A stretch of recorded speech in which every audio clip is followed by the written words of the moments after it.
दिक्कत इस बात की नहीं है कि प्रधानमंत्री नरेंद्र मोदी साहब इजराइल गए, इससे पहले भी गए, कोई दिक्कत वाली बात नहीं। लेकिन सवाल यह है कि जब वैश्विक स्तर पर सबकी निगाहें टिकी हुई हैं अमेरिका ईरान तनाव पर, इजराइल टारगेट है ईरान का, और ईरान हमारे लिए क्या है यह समझाने की जरूरत नहीं। ऐसे वक्त में इजराइल जाना जरूरी था क्या? यही लोग पूछ रहे हैं। यही होती है एक देश के प्रमुख की नैतिकता। क्या वो नैतिकता नरेंद्र मोदी निभा पा रहे हैं? दिखाऊंगा आपको। वहां जाकर जो कर रहे हैं वो भी आपको दिखाऊंगा। ओह ओह ओह, बस इसके अलावा कुछ नहीं कर पा रहे। ना उन्हें कुछ समझ में आता, ना उन्हें कुछ लेना देना। और क्या इससे पाएंगे इसके बारे में बता दें। इजराइल किस चीज में आगे है भारत से, कुछ तो बताएं। टेक्निक में केवल एक काम में है, जासूसी करने का वो बना सकता है उपकरण। उसके अलावा इजराइल की कोई नैतिकता नहीं है। बताइए, एक दिखाई दिए मुझे एक बताइए। मिसाइल में तेज है, कोई और काम, कोई खेती बाड़ी किसी की में नहीं। लानत भेजता है उस देश पे, और उस देश के साथ गलबहियां की जा रही हैं। खैर करिए, ये अपने अपने वक्त के दौर की बात होती है कि कौन सा राष्ट्र प्रमुख क्या सोचता है, उसकी कमियां ना, उसकी जो चीजें होती हैं वो निभाता है उस देश का नागरिक। प्रधानमंत्री नहीं करता, उसको तो मिलता है मशरूम लाखों खाने का। और भी कई महत्वपूर्ण खबरें दिखाता हूं आपको। नमस्कार, मैं हूं प्राज्वल गौतम और आप देख रहे हैं the live TV. The live TV, सच सबसे आगे। सबसे पहले जरा ही देखिए, इसको बहुत महत्वपूर्ण तरीके से चलाया गया। सुनिए क्या निरपेक्ष है, लेकिन भारत ने सुनाओ इजराइल ना। के साथ अपने रिश्ते लगातार पिछले आप देखेंगे दशक में गले आगे गले बढ़ाए हैं। इजराइल बहुत समय तक राजनीतिक रूप से अछूत रहा, लेकिन भारत ने इजराइल का साथ दिया, इजराइल ने भारत को साथी माना। इसके अलावा है के अलावा आपको लगता है के अलावा प्रधानमंत्री नरेंद्र मोदी को चाहता है हर बात पे है के अलावा बताइए। जो ये एनडीटीवी वाले बता रहे हैं कि पहला कदम, ये कदम, 4 कदम, 18 कदम, मैं बस इतना जानना चाहता हूं तेल अवीव अभी क्यों, उसकी वजह बता दे। को एक समझदार आदमी उठ के बता दे तेल अवीव अभी क्यों। मैं नहीं कह रहा ईरान जाना चाहिए, ना जाना चाहिए, नहीं जाते। ना ईरान जाओ, ना इजराइल जाओ, ना फिलिस्तीन में जाओ, ना अमेरिका जाओ, कहीं मत जाओ ना, बैठो घर पे। लेकिन नहीं, मालूम है ना 29 से पहले घूमना है। तो इजराइल अभी क्यों जाना है? आपको पता है इजराइल 2 कौड़ी का देश है, उसके पास कुछ नहीं है, वो झूठा देश है। मैं तो पूछता हूं, कमेंट करके बताइएगा, इजराइल क्या बना लेता है? ऐसा क्या बनाता है जो हमारे भारत देश के अंदर नहीं बनता? हम वहीं जाएंगे ना, युद्ध की स्थिति बनेगी, तनाव की स्थिति बनेगी, हम 2 देशों के बीच में चुनना होगा तो एक जगह जाएंगे। जब युद्ध की स्थिति बनेगी कहां जाएंगे हम? दोनों में से एक देश में। कौन सा देश चुनेंगे? कौन चुनेगा? हमारा देश चुनेगा। क्यों जाना ही क्यों है? ना तो ये नहीं जाते, अगर गए तो कोई महत्वपूर्ण बात होगी। जासूसी के अलावा, जासूसी का उपकरण बनाने के अलावा इजराइल कुछ नहीं कर पाता। यही इसकी एक खासियत है। और क्या जासूसी करवाने गए हैं क्या? ये देखिए, ये गल भैया प्रोग्राम हर जगह हंसवा लो इस आदमी को। ये देखो बस, इसके अलावा कुछ नहीं। इतने तो नेतन्याहू नहीं हंस रहे जितना ये आदमी हंसता है। ये देखिए, जहां कोई मौका नहीं मिलता हा कर दो, बस कर। हर बात पे हंसने वाली बात, लोग इसी पे हंसी उड़ा रहे हैं। जरा सुनिए क्या हो रहा है इसमें। देखिए जरा ऑडियो सुनिए क्या कह रहे हैं।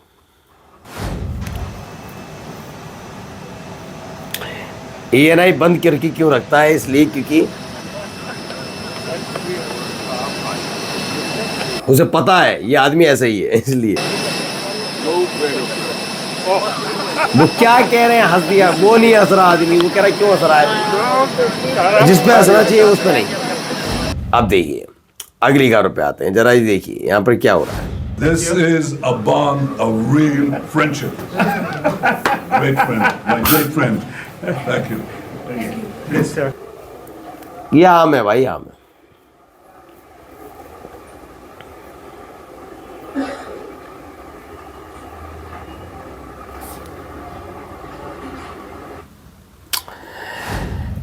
अब भाई साहब एक है कोई वो दीपक शर्मा, अरे यार दीपक शर्मा जैसा लुच्चा, अरे लुच्चे की बात कर रहा हूँ, क्योंकि इसके बारे में तो उसकी दोस्त की घर वालों ने खोल रखी है पोल। ये चंदा चोर है, अपने दोस्त की मौत के बाद उसके नाम पर चंदा खाने वाला नीच आदमी है। इसके बारे में क्या बोलूं। चलो, महाराज सरकार, यह आपका सरकारी ऑफिस है या मस्जिद? ओके, ये नमाज सरकारी ऑफिस में इसलिए नहीं हो रही है कि उन्हें नमाज पढ़नी है, बल्कि बाहर से इस्लामिक एक्टिविस्ट बुलाकर इस्लामिक दबदबा कायम करने की साजिश है। इस आदमी को सब जानकारी है, इसे क्यों नहीं बना दिया जाता खुफिया विभाग का सचिव?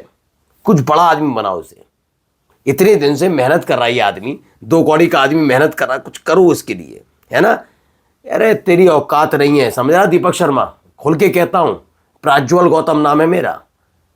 तेरी औकात नहीं है, जबरदस्ती का सनातनी बना फिरता है 2 कौड़ी का आदमी, जो अपने दोस्त के मृत हो जाने पर उसका चंदा खा जाए उसके नाम पर, तो जैसे से पूछा जाए क्या करना चाहिए, पहले तू अपने बारे में बता दे जा। या सुनिए, ये कितने अप्रिय घटना घटी है, जरा ये भी बहुत, अब क्या है क्या नहीं पता नहीं। जैसा बताया, एक सन फ्रस्ट्रेटेड हुआ, जैसा दावा है उसने अपने बेटे को इसलिए, अपने बाप को इसलिए गाड़ी से उतार के फेंक दिया क्योंकि लड़ाई झगड़ा हुआ था। ऐसा दीपक खत्री नाम के व्यक्ति का दावा है। उनका दावा ये है कि भाई पिता और पुत्र एक कार में बैठे हुए थे, जैसा ही उनका दावा है। चूंकि इसमें आवाज़ वॉइस है नहीं, गाना ही गाना लगा, देखिए। तो इसमें पता ही नहीं हकीकत क्या है। क्या इसमें बताया गया है कि एक पिता पुत्र कार में देश के हालात पर चर्चा करे। पिता ने 2014 की बात, ये हालात बिगड़ने की बात कही, बेटा सहमत हुआ, उसे गाड़ी से उतारे फेंक दिया, लेकिन इसमें आवाज़ नहीं, इसलिए हम अपनी तरफ से दावा कुछ नहीं करेंगे। लेकिन अब आइए हरदीप सिंह पुरी पर, कितने सज्जन व्यक्ति हैं भाई। किससे मिले थे? किससे मिले थे? कोई गलत आदमी से मिल लिए थे? जेफरी एप्स्टीन से? मोदी साहब नहीं मिले आसाराम बापू से? नहीं मिलते थे क्या? राम रहीम को नहीं मिल जाती आसानी से जो बेल मिल जाती है? क्या बात है, जेफरी एप्स्टीन। अच्छा, जेफरी एप्स्टीन में और राम रहीम में और आसाराम बापू में अंतर बताइए, बताइए अंतर बताइए। मैं आपको 10 अंतर खोजने की देता हूं, बताइए क्या अंतर था। मतलब जेफरी एप्स्टीन से मेरा भाई मिल गया, हरदीप पुरी से पीछे पड़ गए। नरेंद्र मोदी मिल जाते हैं आसाराम बापू से, उस पर बात नहीं होगी।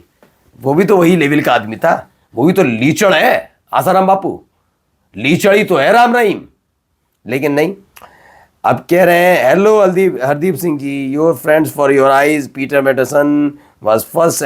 हाँ, पीटर मैटरसन को गिरफ्तार कर लिया गया, उस पर सुप्रिया श्रीनाथ कह रही हैं मजे ले रही हैं, कोई बात नहीं भैया, लेन दो भैया सबको मजे, लेकिन मोदी है तो मुमकिन है। जरा सुनिए, यहाँ ये तस्वीर निकल कर सामने आई है।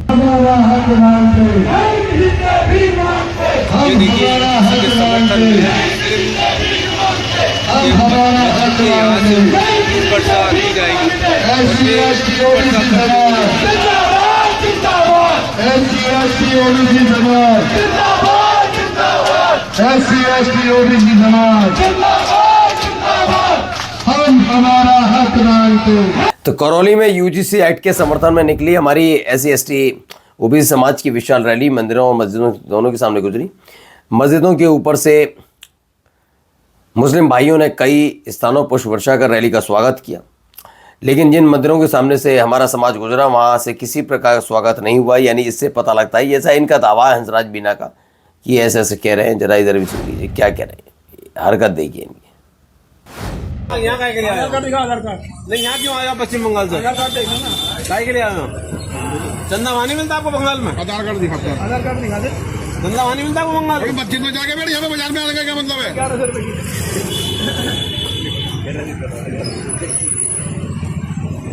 आप यहाँ पर क्यों घूम रहे हो? आप यहाँ पर क्यों घूम रहे हो भैया? क्या नाम है आपका? सवाल यह है, जागरण की पर्ची काटने वालों से पूछ पाओगे औकात हैसियत है? नहीं, सबको दिहाड़ी मजदूर बनना है। ये वही दिहाड़ी मजदूर के लोग हैं मेरठ में, उत्तर प्रदेश में। करिए, ये तमाशे करते रहिए, लेकिन एक वक्त ऐसा आएगा जिस पर आपकी पीढ़ी आपको धिक्कारेगी। नमस्कार। द लाइव टीवी, सच सबसे आगे।